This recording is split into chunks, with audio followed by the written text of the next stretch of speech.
All right, time for a video update, my friends. I am currently parked at Marina Green on the San Francisco waterfront. I've got, oh my goodness, Alcatraz out that side of the rig in the view, Golden Gate out the right in the view. It's just a really cool place, free parking all day. I mean, it's, how do you beat it? Wonderful access to the waterfront in all directions. Anyway, 2.5 weeks ago, I exploded my left rear axle shaft and my rear axle going up these steep streets of San Francisco, and I got too heavy-handed with the throttle, and the V8 was just more power than that shaft could handle. It's a known problem with these rigs when people convert to V8 power. Heck, there are guys who off-road these rigs with the original Flighthead 6, and they bust axle shafts. So I just had gotten too cocky with it, and I had all kinds of traction and weight heading up that steep hill.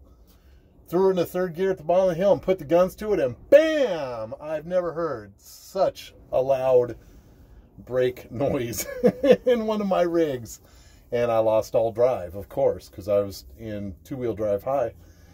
So I had to roll down the hill. Thankfully, no one was behind me, and get to a spot where the rig wouldn't roll, because even my parking brake wouldn't hold it. Because in these rigs, the parking brake is on the rear drive shaft, you know, basically at the back of the transfer case. So if I've got no connection to the rear wheels because an axle shaft broke, I got no parking brake. Anyway, I rolled into a spot, got under there, dropped the rear drive shaft when I found that, nope, I didn't blow a U-joint like I was hoping. And in that moment I knew, oh God, it's an axle shaft, must be, I've heard of this.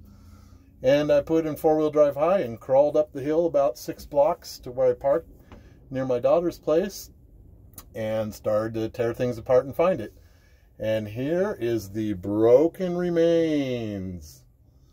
Look at that beauty. Oh, she can't focus. Doggone it, I wish it could. So, this is the end of the axle shaft. And you can see where it just completely twisted and sheared. You can see the angle of twist where the shaft was into the splines of the differential and where it wasn't, and it just twisted. So anyway, once I confirmed that's what was broken, I had to get on the web, and I posted on my Facebook forums with these rigs, and actually tracked down through some good friends. Justin, thank you so much for connecting me with Wolfgang, who actually has some legendary axles made by a company called Foot. They're chromoly axle shafts for the rear diffs of these rigs. They make them for the front too, but I don't need them in the front. And they don't make them anymore. And these are just legendary shafts. Wolfgang actually does tractor pulls with an M37 pickup like mine with a V8 conversion. And he uses the chromoly shafts, and he hasn't broken one since he switched to it. So I'll never put that kind of load on her. So anyway, I got all buttoned up, put back together. After the rain stopped, had a couple days of rain that delayed me, but then Thursday, got all put back together. Actually, though, had to take my differential, my third member, to a shop in Hayward, the Pete's Gear Shop. Old school differential place, killer rigs all around it, cars, classics, 4x4s. I knew it was in the right place, because I couldn't get this stub, this broken stub, out of my diff. So they had to dismantle about halfway to get it out. Anyway, so I'd forgotten to say that part. So it's been a whole series of events to get back in action, but she's buttoned up and running great again. So we look good. Anyway, back to regular life where I have some mobility and get see what we can get going here before I leave San Francisco on the portrait front. Anyway, just wanted to update y'all.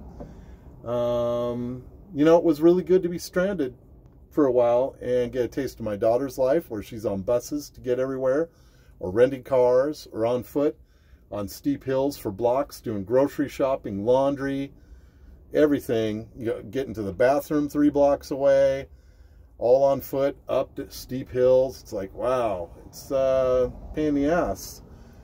So certainly good exercise in gratitude and patience as I procured the parts and brought it all together. But all in all, I couldn't have broken down a better spot. I even made some local friends ended up selling the jack I bought to reinstall the third member to a guy who stopped and talked to me while I was doing the work. So now he's got the jack, and if I ever need it again in San Francisco, he's like, just call me up. You can borrow it. So, very blessed as always. I'm grateful it happened here, and everything's good. I hope it's all good with you guys. I'm really happy spring is coming, and I'll be rolling to the Northwest in about a month. So, later. Take good care of yourselves.